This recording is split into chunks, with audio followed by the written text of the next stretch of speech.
उद्देश्य एकेडमी शाहगंज में आप लोगों का स्वागत है बच्चों। आज हम मौलिक अधिकार के बारे में अध्ययन करते हैं। पिछले वीडियो में हमने दो मौलिक अधिकार का अध्ययन कर लिया था, समानता का अधिकार और स्वतंत्रता का अधिकार। आज हम तीसरा मौलिक अधिकार पढ़ाने चल रहे हैं। तीसरा हमारा मौलिक अधिकार है शोषण के विरुद्ध अधिकार। शोषण के विरुद्ध अधिकार।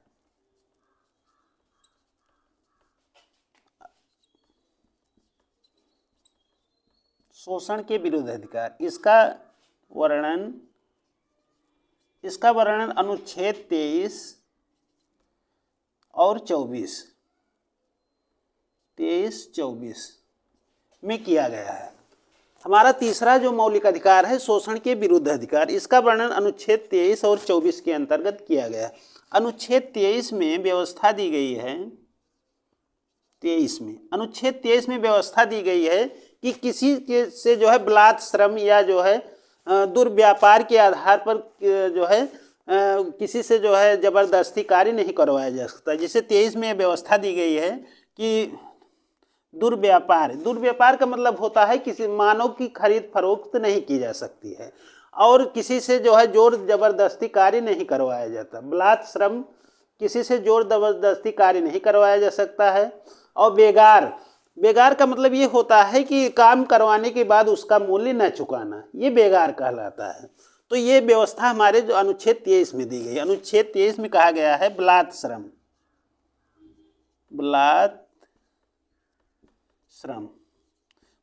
श्रम को निषिद्ध घोषित किया गया है कि जोर जबरदस्ती किसी से कार्य नहीं करवाया जा सकता है। और बेगार मतलब कार्य करवाने के बाद मूल्य ना देना, ये बेगार कहलाता है। ये हमारा अनुच्छेद 23 कहता है। अनुच्छेद 24 में वर्णन किया गया है कि 14 वर्ष से कम उम्र के बच्चों को किसी जोखिम भरे जो है कार्यों में नहीं लगाया जा सकता, यानी कि उसको कल कारखानों में लगाने पर प्रतिबंधित किया गया है। ये हमारा अनुच्छेद 24 कहता है कि 14 वर्ष से कम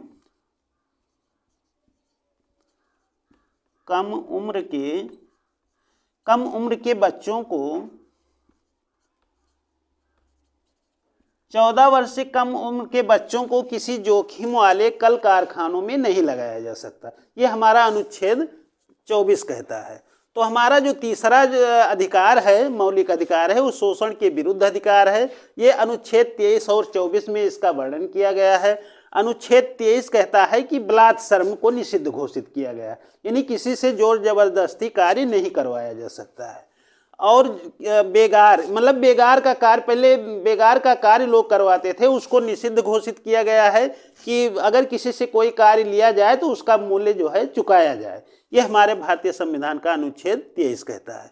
अनुच्छेद 24 में व्यवस्था दी गई है 14 वर्ष से कम उम्र के बच्चों को कल कारखानों में नहीं लगाया जा सकता है, उनको जोखिम वाले कार्यों में नहीं लगाया जा सकता। अगर कोई जोखिम भरे कार्य में 14 वर्ष से कम उम्र के बच्चों को लगाता है तो विधि के अनुरूप उसके साथ विधिक कार्यवाही की जाएगी। यह हमारा अनुच्छेद 24 कहता है।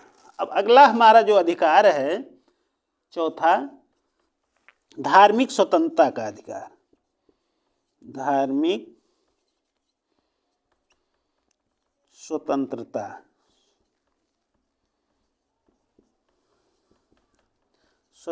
का अधिकार।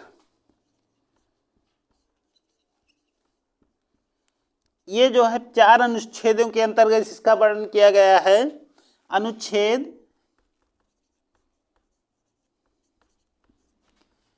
25 से 28, अनुच्छेद 25 से 28 तक इसका वर्णन भारतीय संविधान में किया गया है।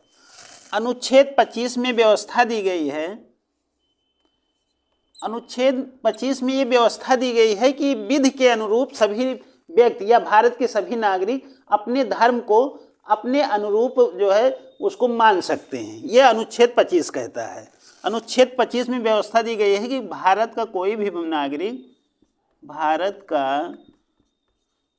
नागरिक अपने धर्म को अपने अनुरूप मानने के लिए स्वतंत्र है, उसको स्वतंत्र किया गया है कि कोई भी व्यक्ति जो है अपने धर्म को अपने अनुरूप जो है मान सकता है। अनुच्छेद 26 में धार्मिक कार्यों के प्रबंध की स्वतंत्रता दी गई है। अनुच्छेद 26 में धार्मिक कार्यों के प्रबंध की स्वतंत्रता दी गई है। प्रबंध की स्वतंत्रता, धार्मिक कार्यों के प्रबंध की स्वतंत्रता दी गई है कि वो जो है अपना जो धार्मिक स्थल हैं, जैसे मंदिर है, गिरजाघर है या जो है मस्जिद है, उसको अनुरूप जो है वो अपने जो है संसाधनों के अनुरूप उसकी व्यवस्था कर सकता है। ये भारतीय संविधान का अनुच्छेद 26 कहता है। अनुच्छेद 27 में कहा गया है कि राज्य सरकार धार्मिक संस्थाओं में या धार्मिक जैसे मंदिर, मस्जिद, गुरुद्वारा, कोई भी जो है अगर धार्मिक संस्था खुली है तो उस पर वो कर आरोपित नहीं करेगा। ये भारतीय संविधान का अनुच्छेद 27 कहता है कि इसमें कर न लेने की व्यवस्था की गई है। कर न लेने की व्यवस्था की गई है, व्यवस्था की गई है। इसमें कर न लेने की व्यवस्था की गई है कि राज्य सरकार या जो है राज्य जो है किसी भी प्रकार का कोई कर आरोपित नहीं करेगा किसी धार्मिक स्थल पर। यह भारतीय संविधान का अनुच्छेद 27 कहता है। संविधान का अनुच्छेद 28 कहता है कि भारत का कोई भी नागरिक अपने अनुरूप शिक्षण संस्थाओं की व्यवस्था कर सकता है। ये भारतीय संविधान का अनुच्छेद 28। अनुच्छेद 28 कहता है कि शिक्षण संस्था, कोई भी शिक्षण संस्था स्थापित कर सकता है, कोई भी शिक्षण संस्था स्थापित कर सकता है।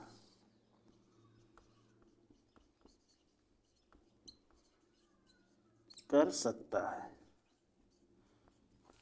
ये भारतीय संविधान का अनुच्छेद 28 कहता है। तो भारतीय संविधान का जो चौथा अधिकार है, धार्मिक स्वतंत्रता का अधिकार है, इसका वर्णन अनुच्छेद 25 से 28 के अंतर्गत किया गया है। अनुच्छेद 25 कहता है कि भारत का कोई भी नागरिक अपने धर्म को जो है अबाध रूप से मानने के लिए स्वतंत्र है। वो अपना धर्म जो है कुछ किसी भी रुकावट के आधार पर वो अपने धर्म को मना सकता है। अनुच्छेद 26 का धार्मिक कार्यों के प्रबंध की स्वतंत्रता दी गई है कि भारत का कोई भी नागरिक जो है अपने धर्म को जो है आगे बढ़ा सकता है, उसका प्रबंध कर सकता है अपने संसाधनों के अनुरूप।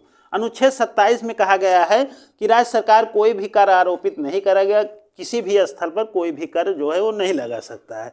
अनुच्छेद 28 में कहा गया है कि कोई भारत का कोई भी नागरिक अपने अनुरूप शिक्षण संस्थाओं की व्यवस्था कर सकता है।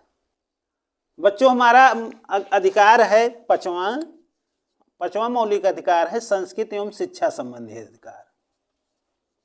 संस्कृत एवं ऊपर तो नहीं गई, शिक्षा संबंधी अधिकार।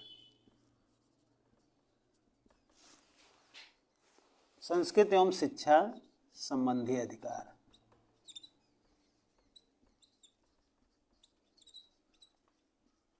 इसका वर्णन जो है अनुच्छेद 29 और 30 में किया गया है। 29-30 में इसका वर्णन अनुच्छेद 29 और 30 के अंतर्गत किया गया है। अनुच्छेद 29 कहता है, अनुच्छेद 29 में ये व्यवस्था दी गई है कि भारत का कोई भी नागरिक अपनी भाषा, लिपि और संस्कृति को संरक्षित कर सकता है। अनुच्छेद 29(1) में कहा गया है, अनुच्छेद 29(1) में व्यवस्था दी गई है कि भारत का कोई भी नागरिक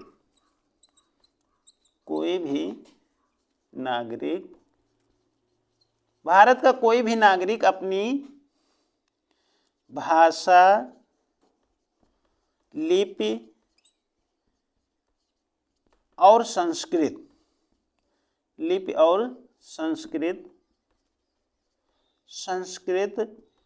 भाषा, लिपि और संस्कृत को संरक्षित कर सकता है या जो है उसको उसका संरक्षण कर सकता है। ये भारतीय संविधान का अनुच्छेद 29(1) कहता है। अनुच्छेद 29(2) में व्यवस्था दी गई है कि 29(2) में व्यवस्था दी गई है कि धर्म, जाति और मूल वंश धर्म, जाति और मूल वंश के आधार पर किसी के साथ भेदभाव नहीं किया जाएगा। ये भारतीय संविधान का अनुच्छेद 29(2) कहता है। अनुच्छेद 30 में व्यवस्था दी गई है, अनुच्छेद 30 में व्यवस्था दी गई है कि भारत का कोई भी नागरिक अपने अनुरूप शिक्षण संस्थाओं की व्यवस्था कर सकता है। शिक्षण संस्थाओं की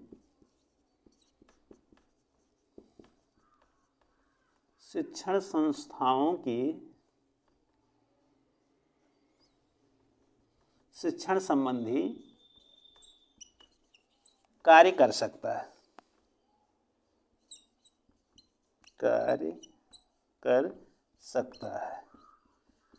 शिक्षण संबंधी कार्य कर सकता है और इसमें किसी भी प्रकार का किसी के साथ कोई भेदभाव नहीं किया जाएगा। या राज्य सरकार द्वारा संचालित किसी भी शिक्षण संस्थान में किसी भी अल्पसंख्यक वर्ग को उसमें प्रवेश लेने से वंचित नहीं किया जाएगा। ये भारतीय संविधान का अनुच्छेद 30 कहता है। अब अगला हमारा जो अधिकार है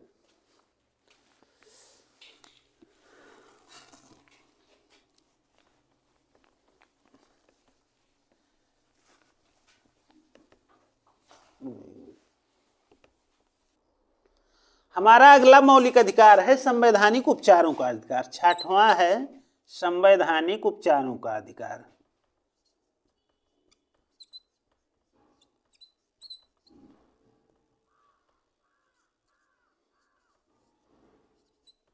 उपचारों का अधिकार, इसका वर्णन भारतीय संविधान के अनुच्छेद 32 में किया गया है। अनुच्छेद 32 में, अनुच्छेद 32 के अंतर्गत हमारा जो है अगला मौलिक अधिकार है संवैधानिक उपचारों का अधिकार। संवैधानिक उपचारों के अधिकार को डॉक्टर भीमराव अंबेडकर ने संविधान का हृदय और आत्मा कहा है, क्योंकि यह अधिकार मौलिक अधिकार के साथ साथ ही ये सभी मौलिक अधिकारों का रक्षक भी है। इसके अंतर्गत भारत का सर्वोच्च न्यायालय और राज्यों के उच्च न्यायालय 5 प्रकार की रिटें जारी करते हैं।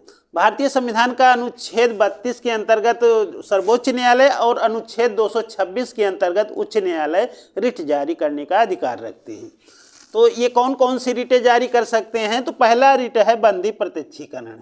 जो पहली रिट है बंदी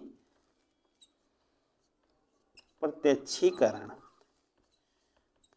बंदी प्रत्यक्षीकरण के अंतर्गत किसी ऐसे बंदी को जो विधि के अनुरूप जिसकी गिरफ्तारी ना हुई हो उसको हमारा सर्वोच्च न्यायालय या उच्च न्यायालय अधिकार देता है कि वो किसी सक्षम अधिकारी के तहत जो है अपनी बातें रख करके, अगर वो विधि के अनुरूप उसको गिरफ्तार नहीं किया गया है या किसी प्रकार का भेदभाव करके गिरफ्तार किया गया है तो न्यायालय जो है उसको छूट प्रदान करता है। वो अपनी बातें निर्भय होकर के रख सकता है। अगर वो जो है उसमें जो किसी प्रकार को लिप्त नहीं पाया जाता है तो उसके साथ न्याय किया जाता है। ये भारतीय संविधान का अनुच्छेद 32 के अंतर्गत पहली जो रिट जारी होती है वो बंदी प्रत्यक्षीकरण की है।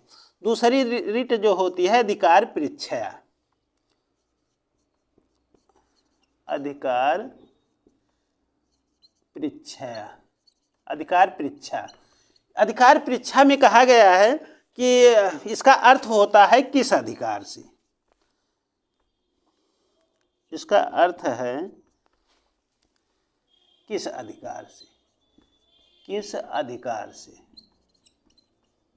इसका अर्थ है किस अधिकार से। कोई ऐसा कर्मचारी राज्य सरकार का या केंद्र सरकार का अगर वो संविधान या जो है संवैधानिक पद पर वो अगर किसी असंवैधानिक पद पर बैठा है तो हमारा उच्च न्यायालय और सर्वोच्च न्यायालय उससे ये पूछ सकता है कि आप किस अधिकार से इस कार्य को कर रहे हैं। अगर वो उसमें जो मतलब अगर उसको इस अधिकार में जो किसी प्रकार का अगर दोषी पाया जाता है तो उसको अपने पद से हटना पड़ता है। ये भारतीय संविधान का जो अगली रिट है ये अधिकार परीक्षा के अंतर्गत आती।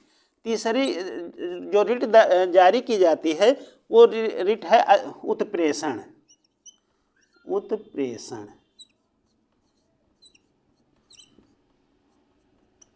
उत्प्रेषण का अर्थ होता है, इसका अर्थ होता है मंगा लेना, मंगा लेना।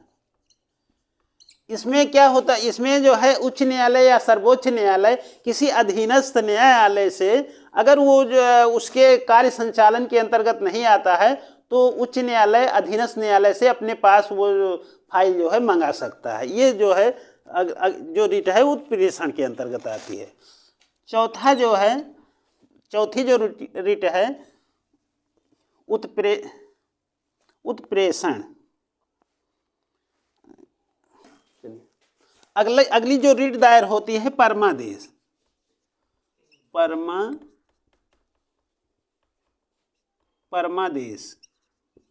परमादेश के अंतर्गत होता है हम आदेश देते हैं। इसका अर्थ होता है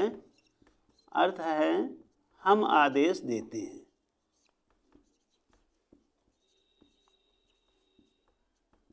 आदेश देते हैं। इसका मतलब ये हुआ कि अगर कोई जो है कर्मचारी जो है अपने संवैधानिक कार्यों के अनुरूप सजग नहीं है या जो है वो अपने कर्तव्यों का पालन नहीं करता है तो न्यायालय ये रिट जारी करता है कि हम आदेश देते हैं आप इसको, ये कार्य आपको करना है। ये परमादेश के अंतर्गत आता है। और जो पांचवा जो रिट जारी होती है निषेधाज्ञा।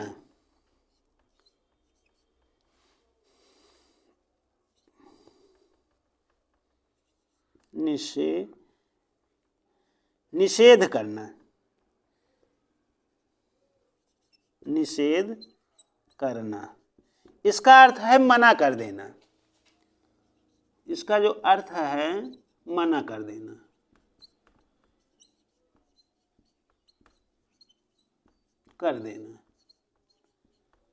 न्यायालय जो है अगर कोई जो है अधीनस्थ न्यायालय अपने कार्य क्षेत्र के अंतर्गत कार्य नहीं करता है तो सर्वोच्च न्यायालय या उच्च न्यायालय उसको ऐसा करने से मना कर सकता है।